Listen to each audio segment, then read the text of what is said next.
Break के बाद स्वागत है आपका। यूपी में आज महाशपथ है और लगातार हम आपको तस्वीरें भी दिखाते रहे हैं और 4 बजे कार्यक्रम शुरू होगा और उससे पहले हम चर्चा लगातार कर रहे हैं। दीपक उपाध्याय जी हमारे साथ जुड़े हुए हैं, राजनीतिक विश्लेषक हैं। आर के मिश्रा जी हैं, भारतीय जनता पार्टी के नेता हैं। मिश्रा जी, आप दीपक जी ने बात कही कि रोजगार एक बड़ा मुद्दा रहा उत्तर प्रदेश में और विपक्ष ने भी चुनावी मुद्दा इससे बनाया। कई बार हमने देखा कि अलग अलग जगहों पर प्रदर्शन भी हुए और कई बार विपक्ष ने कहा कि भैया रोजगार नाम की कोई चीज़ उत्तर प्रदेश में है नहीं, नया रोजगार आया नहीं, फैक्ट्रीज आई नहीं, इंडस्ट्रीज आई नहीं, उद्योगपति आ नहीं रहे हैं। इसको लेकर आपका क्या कहना? लगता है कि इस पर ज्यादा काम करने की जरूरत है? बिल्कुल शंकर जी, इस पर ज्यादा काम करने की जरूरत है। लेकिन अगर हम देखें तो उत्तर प्रदेश की जो सरकार, अभी भाजपा की सरकार थी 2017 के बाद का, और पिछले 7 सालों से, क्योंकि 2022 की एक वक्तव्य मैंने अभी किया था, जो कि 2017 से 22 का तुलना अब 2022 से 27 के बीच का हो। लेकिन मैं एक चीज यहाँ पर इसलिए अभी जोड़ना चाह रहा हूँ क्योंकि ये टेन्योर अभी स्टार्ट नहीं हुआ है जी। और 2017 से पहले अगर आप देखेंगे तो बसपा के समय में 91,000 नौकरियां मिली और समाजवादी पार्टी के टाइम में 2.05 लाख के लगभग।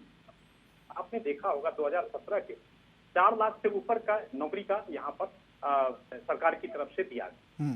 साथ ही साथ एक चीज मैं और यहाँ पर जोड़ना चाहूंगा, क्योंकि जिस तरह से कनेक्टिविटी बढ़ रही है, चाहे वो जेवर एयरपोर्ट हो, चाहे कुशीनगर हो, चाहे आप एक्सप्रेस वे की बात करें, इंडस्ट्रियल हब, आज अगर इस भव्य आयोजन के अंदर में अगर आप देखेंगे जो औद्योगिक उद्योगपति अगर यहाँ पर उनको आमंत्रित किया गया है यहाँ पर, तो निश्चित तौर पर ये सारे चीज को एक सम्मिश्रण करके यहाँ पर एक माहौल तैयार करने की कोशिश की गई है। तो उत्तर प्रदेश जो पहले था वो अब नहीं है।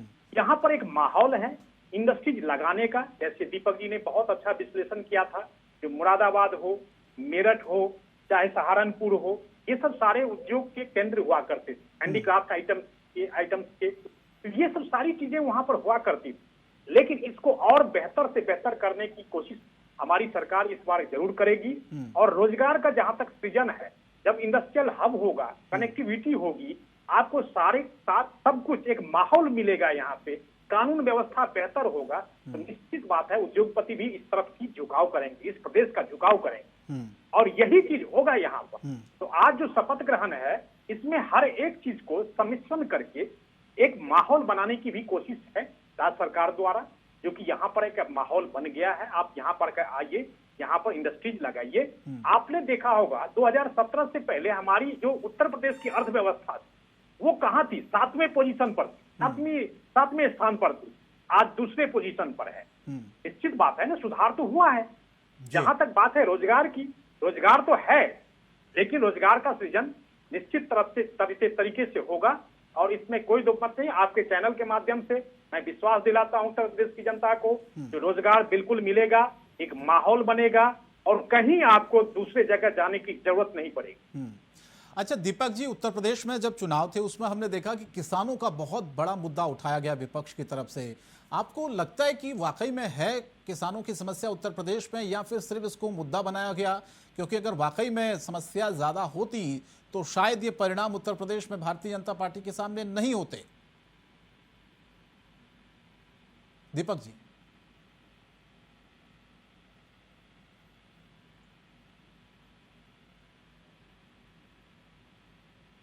दीपक जी, आपकी आवाज मुझ तक नहीं पहुंच पा रही है। शायद आपने म्यूट किया, दोबारा से। जी हाँ, आ रही है, बोलिए सर। मैं ये कहना चाह रहा था शंकर जी, जो मुद्दे जिन संगठनों ने भी उठाए थे, चाहे वो योगेंद्र यादव हो, टिकैत फैमिली हो, या पंजाब के जितने भी किसान संगठन हो, वो मुद्दे आम किसानों के मुद्दे नहीं। ठीक है। आम किसानों के जो मुद्दे थे वो मुद्दे ज्यादातर इस सरकार ने हल किए थे, चाहे वो गन्ने के जो पेमेंट है वो पेमेंट टाइमली हुई, बाकी सरकारों के मुकाबले बहुत टाइमली हुई, पूरी पेमेंट्स हुई, किसानों को पैसे भी डायरेक्ट बेनिफिट मिला उनको। जो खाद था उसके लिए एक समय जरूर था कि थोड़ी सी प्रॉब्लम हुई पूरे देश में, लेकिन उसके अलावा पिछले करीब 7 से 8 सालों से देश में फर्टिलाइजर की कोई प्रॉब्लम नहीं हुई।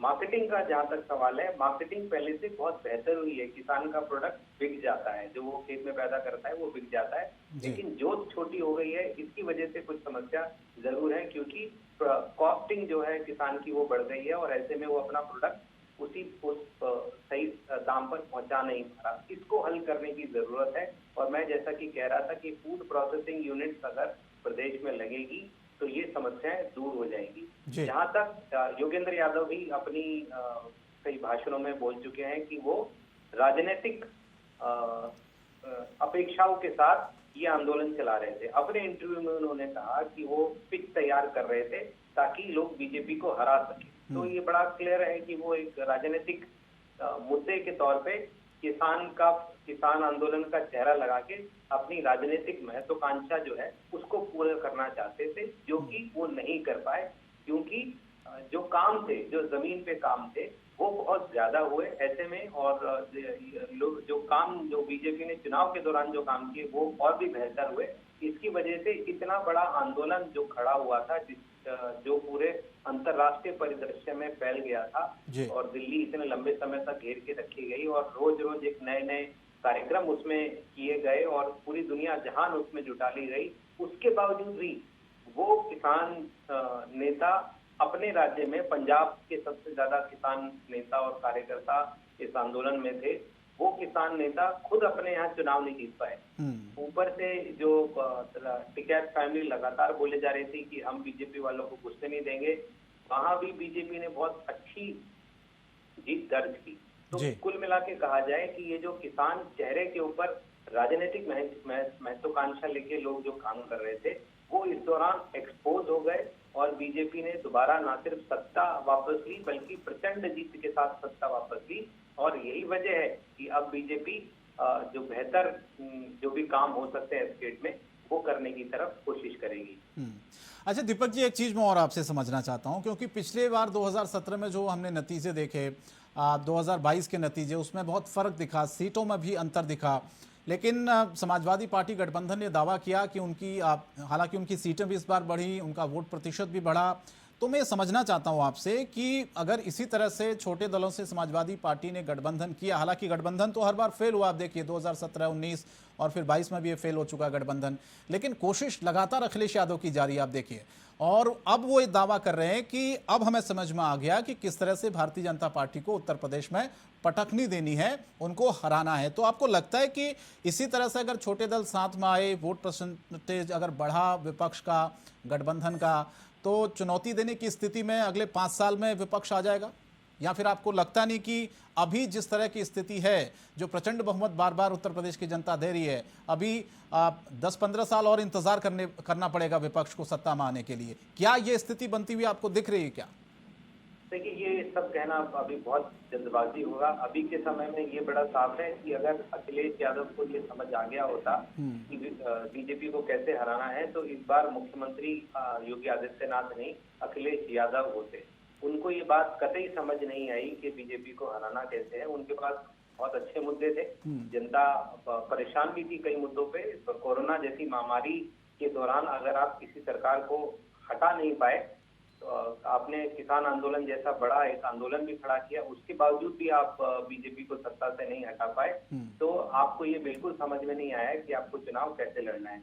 उसके लिए शंकर जी, मैंने बड़ा क्लियरली कहा कि जो विपक्षी दल हैं वो एक व्यक्ति के आसपास घूम रहे हैं, चाहे वो मायावती हो, चाहे वो समाजवादी पार्टी हो, चाहे वो अरविंद केजरीवाल हो, चाहे और कोई भी हो, वो एक व्यक्ति के आसपास घूम रहे हैं। वहाँ लोकतंत्र ना तो लोकतंत्र है और ना ही वहाँ वैसा मैकेनिज्म है कि वो सरकार बनाने की स्थिति में अपने आप को पेश कर सके। जितनी भी बार सरकारें बनी, उस समय के वोटर और इस समय के वोटर में बहुत फर्क है। टेक्नोलॉजी उस समय नहीं थी, लोगों के पास कम्युनिकेशन के साधन उतने ज्यादा नहीं थे और लोग एक पैटर्न में वोट दिया करते थे। लेकिन अब ये पैटर्न टूट जाते हैं हर 5 साल में। आप कैसा यकीन, मतलब इसका सीधा साधा उदाहरण पंजाब में आपने देखा कि कैसे वहां पे पिछले चुनाव में अचानक से आम आदमी पार्टी उभरी और इस बार उन्होंने प्रचंड बहुमत के साथ सरकार बना ली। तो ये पैटर्न अब नहीं रहते, कम्युनिकेशन बहुत तेजी से आगे बढ़ता है, लेकिन आपको वैसा संगठन चाहिए जो आपको सपोर्ट करे। अखिलेश यादव के पास बहुत अच्छा मौका था इस बार सरकार में वापस आने का, लेकिन वो अकेले व्यक्ति हैं। अकेले व्यक्ति जितने फैसले ले सकते हैं उसमें बहुत सारे सही भी हो सकते हैं, गलत भी हो सकते हैं। उनको कोई ये कहने वाला नहीं था कि नहीं, ये डिसीजन नहीं लेना है। यहाँ पे इस व्यक्ति को चुनाव नहीं लड़ाना चाहिए, हमें इस मुद्दे पे आगे जाना चाहिए, इस मुद्दे पे आगे नहीं जाना चाहिए, वो डिस्कशन नहीं था उस पार्टी में। लेकिन दूसरी तरफ आप देखें तो बीजेपी में ये ना सिर्फ डिस्कशन था, बल्कि बहुत सारी गलतियों को ठीक करने के लिए भी एक पूरी आर्मी उनके पास काम कर रही है, कार्यकर्ताओं की आर्मी है, जो बहुत बड़ी ताकत है बीजेपी की। और अगर कहीं कोई राजनेता भी कोई गलती कर रहा है, कोई बड़ा राजनेता भी गलती कर रहा है, तो उसको ठीक करने के लिए वहां पे संघ है। बाकी किसी दल के पास ये स्ट्रक्चर नहीं है। तो मैं ऐसा बार बार ये बोलता हूँ, ये जो स्ट्रक्चर है ये लंबे समय तक रहने वाला स्ट्रक्चर है, क्योंकि वैसी कोई पार्टी अभी कोई दिख नहीं रहा। अरविंद केजरीवाल जरूर एक पंजाब में उन्होंने पार्टी ने चुनाव जीता, पंजाब में उनकी सरकार बन गई, लेकिन जो चुनावी वायदे को लेके वो चुनाव में गए थे, मतलब शपथ लेने के आप 2 दिन बाद ही आप उन चुनावी वायदों को लेके सेंटर के पास आ गए कि हमें 1000 रुपए महिलाओं को देने और बिजली का बिल माफ करना है, इसलिए हमें पैकेज दे दीजिए। तो वो भी एक्सपोज हो गया जो उनका प्रोपेगेंडा था। तो ये जो स्ट्रक्चर है ये किसी के पास नहीं है। और जहाँ तक ऑल्दो ये कहना बहुत जल्दबाजी होगा, किसी भी चुनाव से पहले हर चुनाव एक अलग चुनाव होता है, हर चुनाव में नई नई चुनौतियां, सब कुछ नया होता है। लेकिन बीजेपी के पास वो ताकत है कि वो आराम से 10-15 साल इस स्ट्रक्चर में राज्यों में सरकारें भी बना सकती है और केंद्र में भी रह सकती है। लेकिन एक जो अखिलेश यादव ने फ्री बिजली का वादा कर दिया था दीपक जी, उससे लग रहा था कि बाजी पलट जाएगी इस बार, क्योंकि दिल्ली की तर्ज पर अरविंद केजरीवाल ने पंजाब में भी यही दाव चला, काम आया, दिल्ली में ये काम दाव चला, ये काम आया, उसी की तर्ज पर अखिलेश यादव ने उत्तर प्रदेश में चला। तो उस वक्त लग रहा था कि जिस तरह से मुद्दों को विपक्ष उठा रहा है उसमें एक बड़ा दाव फ्री बिजली का चल दिया, वो भी काम नहीं आया उत्तर प्रदेश में। यानी कि ये चीज़ें समझ में आ रही है जनता को कि फ्री सब कुछ उनको नहीं चाहिए, उनको विकास चाहिए, उनको एक अच्छी सरकार चाहिए, उनको एक अच्छा लीडर चाहिए। ये संदेश दिया है उत्तर प्रदेश की जनता ने इस चुनाव में, आपको लगता है? जी हाँ, बिल्कुल यही संदेश है, क्योंकि जो बिजली का बिल माफ करना या कुछ पैसे 1000-2000 रुपए किसी को दे देना हर महीने, ये लोगों को बहुत ज्यादा पसंद नहीं है। ये बात जरूर है कि दिल्ली में इसकी वजह से सरकार बनी थी अरविंद केजरीवाल की, लेकिन पंजाब में इस वजह से अरविंद केजरीवाल की सरकार बिल्कुल नहीं बनी है। वहां पे सरकार बनी है क्योंकि जो विपक्ष में जितने भी लोग थे, चाहे कांग्रेस का इतना बड़ा झगड़ा चुनाव से पहले हुआ, उनकी पार्टी टूट गई, और दूसरी तरफ विपक्ष में कोई ऐसा व्यक्ति उनको दिख नहीं रहा था। अकाली ने इससे पहले 10 साल राज किया, उनका राज उन्होंने देख लिया था, कांग्रेस का राज भी उन्होंने देखा हुआ था, इसलिए एक नए दल को वो मौका देना चाहते थे। पिछली बार आम आदमी पार्टी के कुछ विधायक जीते थे, लिहाजा वहां की जनता ने इस बार तय किया कि वो एक नए दल को चुनाव जिताएंगे, ताकि जो पुराने दल हैं उनको सबक मिल सके और हो सकता है नया दल कुछ अच्छा करके दिखा सके। इसीलिए वो फ्री बीज के चक्कर में इस बार जनता वहां पर भी नहीं आई है। उत्तर प्रदेश में तो आई ही नहीं है, पंजाब में भी नहीं आएंगे। वहां पे सिर्फ विपक्षी दलों, जो भी सत्ता और विपक्षी दल थे, उनको मजा, एक शब्द कहा जाता है, मजा चखाने के लिए उन्होंने आम आदमी पार्टी को सबने मिलकर वोट डाला है। तो फ्री बीज जैसा जो सिचुएशन है वो इस बार पंजाब में जो राज चलेगा आम आदमी पार्टी का, उससे भी पता चल जाएगा तक कि फ्री बीज के लिए लोग कितना भागते हैं। लेकिन अब वो जमाना चला गया जब लोग फ्री की चीजों के चक्कर में वोट दिया करते थे। अब वो जमाना है कि लोग फ्री ले भी लेते हैं और वोट भी नहीं देते, क्योंकि जनता बहुत समझदार है, कम्युनिकेशन बहुत तेज है। ऐसे में लोगों को जो उनका सच है, जो भी फ्री बीज का जो भी सच है, वो तुरंत उनके सामने आ जाता है। जी मिश्रा जी, ये वाकई में जो फ्री की पॉलिटिक्स है, जनता ने इस बार उत्तर प्रदेश में नकार दी है पूरी तरह से, जिसका जिक्र दीपक जी ने भी किया कि एक बार जनता झांसे में आ सकती है लेकिन बार बार नहीं आ सकती है। और एक ताज़ा उदाहरण उत्तर प्रदेश का है, अखिलेश यादव ने कहा कि फ्री बिजली देंगे 300 यूनिट, लेकिन नहीं चला दाव पूरी तरह से। अब मेरा दूसरा सवाल आपसे यह है कि अब चुनौतियां हैं सरकार के सामने, आपको लगता है कौन से वो बड़े काम आपको लगता है कि अगले 5 साल में आप लोगों को करने होंगे ताकि पूरी तरह से जनता का भरोसा आप जीत पाएं? हालांकि जीते तो हैं इस बार, लेकिन और ज्यादा जीत पाएं, आपकी सीटें बढ़े अगले 5 साल में। किस तरह के काम आपको लगता है कि आप अगले 5 साल में योगी सरकार को करनी चाहिए, और कौन सी वो चुनौतियां आप मानते हैं सरकार के सामने हैं? देखिए शंकर जी, निश्चित तौर पर दीपक जी ने बहुत अच्छा विश्लेषण किया है और आपने भी बहुत अच्छा प्रस्तुत किया है। सरकार के पास चुनौतियां, जब आप सरकार में होते हैं तो सारी चुनौतियां होती हैं जी। लेकिन जहां तक पहला प्रश्न था आपका, जो कि फ्री बिजली और 300 यूनिट या 200 यूनिट की बात जब हम करते हैं, हमें वो भी देखना होता है जो प्रदेश की भौगोलिक स्थिति कैसी। भौगोलिक स्थिति कहने का मतलब है जो कि आपके जो रेवेन्यू रिसोर्सेज होते हैं वो कहाँ से होते हैं। आपके पास लिमिटेड रिसोर्सेज होते हैं, आपने देखा है जो कि देश में कोई हमारे पास ना कोई तेल है, न कच्चा तेल है, न गैस है, न ऐसा कोई हमारे पास खदान तो है नहीं जिससे हम लोगों को एक अनलिमिटेड रिसोर्सेज होगा। हम लोग कृषि प्रधान देश हैं, इसी के अंदर में जो लिमिटेड रिसोर्सेज के साथ साथ देश को हमको वैश्विक स्तर पर चुनौतीपूर्ण तरीके से हम इसको बेहतर करें, प्रदेश को बेहतर करें, ये सारी चीजें होती है। आज आप अगर फ्री की बात कर रहे हैं और बहुत अच्छा विश्लेषण अभी दीपक जी ने अभी किया, अभी जो कि पंजाब के में गवर्नमेंट फॉर्मेशन हुई है और सेंटर के पास आप आ गए पैकेज लेने के लिए, तो पहले तो आप देखिए जो कि पंजाब में के अंदर में क्या क्या रिसोर्सेज हैं आपके पास, रेवेन्यू रिसोर्सेज है, तब जाकर के आप फिर बिजली। अब होता है क्या, सत्ता का लालच या लोलुपता ऐसी होती है जो समझते हैं जो सत्ता में आने के बाद जो भी हम कहेंगे उसके ऊपर में। आज आप दिल्ली में आपने क्या किया, एमसीडी के सारे पैसे रोक लिए और जाकर के आप 200 यूनिट बिजली की बात कर रहे हैं और इस पानी फ्री देने की बात कर रहे हैं। तो ये सारी चीजें सोचनी होती है। जनता बिल्कुल समझदार है, उनको फ्री नहीं चाहिए, लेकिन उनको बेहतर विकास चाहिए, प्रदेश का भी और खुद व्यक्तिगत विकास भी चाहिए। ये सारी चीजें हैं। दूसरा चीज आपने पूछा क्योंकि ये क्या क्या चैलेंजिंग होगा। देखिए, सबसे पहले तो हम ये कहेंगे जो कि जब सरकार में होते हैं तो आपके पास चुनौतियां अनेक होती, लेकिन जो सबसे बड़ा जो चुनौती होगा, एक तो रोजगार सृजन का, दूसरी बात होगी जो हेल्थ इंफ्रास्ट्रक्चर, जो हम लोगों ने देखा था जो कि 2017 के बाद, 2017 से पहले और 2017 के बाद का जो इंफ्रास्ट्रक्चर है उसको और बेहतर करने की कोशिश करनी होगी। ये सब सारी चीज, जहां तक कानून व्यवस्था की बात है उसको भी आपको मेंटेन करके रखना होगा, चाहे महिला माता बहनों की सुरक्षा की बात हो, चाहे आम पब्लिक की, आम जनता की सुरक्षा की बात हो। आज मान लीजिए कोई इंडस्ट्रीज लगता है, वहां पर कोई आकर के तोलाबाजी मांगता है, रंगदारी मांगेगा, तो वो इंडस्ट्री मालिक क्या करेगा? तो ये अपेक्षा तो राज्य सरकार से ही करेगा जो कि हमें वो सुरक्षा दे, तभी जाकर के एक माहौल बनेगा। तो ये रोजगार सृजन हो, चाहे सुरक्षा व्यवस्था की बात हो, चाहे कानून व्यवस्था की बात हो, चाहे हेल्थ इंफ्रास्ट्रक्चर की बात हो, चाहे शिक्षा की बात हो, ये सारा एक माहौल बनाना ये पूरी तरह से सम्मिश्रण चुनौती होती है जिसको हम सबको बेहतर करना होगा। जो 2017 से 2022 के बीच में हम लोगों ने जो किया उसको 2022 के बाद उसको कंटिन्यू करने की जरूरत है, लगातार उसके ऊपर में काम करने की जरूरत है। और जहां तक उसकी अर्थव्यवस्था की बात है और प्रदेशों से बेहतर करने की भी होगी, एक चुनौती होगी।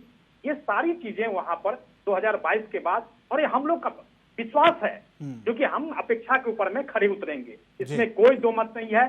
जनता साथ है हमारे, जनता का विश्वास हमारे साथ है, इसलिए हम लोग बेहतर करने के लिए पूरी जिम्मेदारी के साथ, पूरी संवेदनशीलता के साथ हम लोग आगे आए हुए हैं और निश्चित तौर पर इसके ऊपर में काम करें।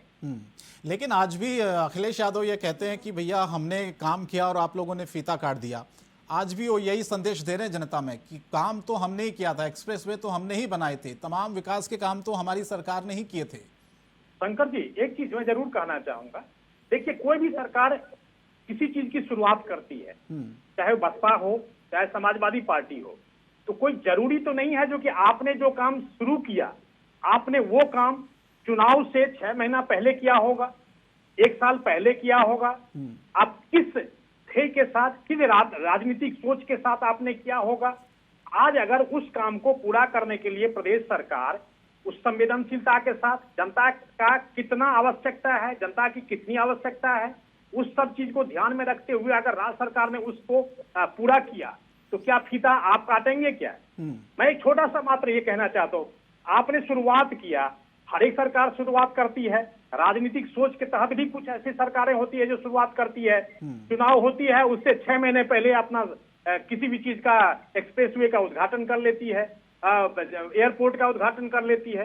ये सब सारी चीजें होती है, कोई भी सरकार छोड़ करके जाती है उसको अगले सरकार आकर के जो है उसको पूरा करती है, इसमें कोई बड़ी बात नहीं है। राजनीतिक सोच आपकी स्पष्ट होनी चाहिए और यही जनता चाहती।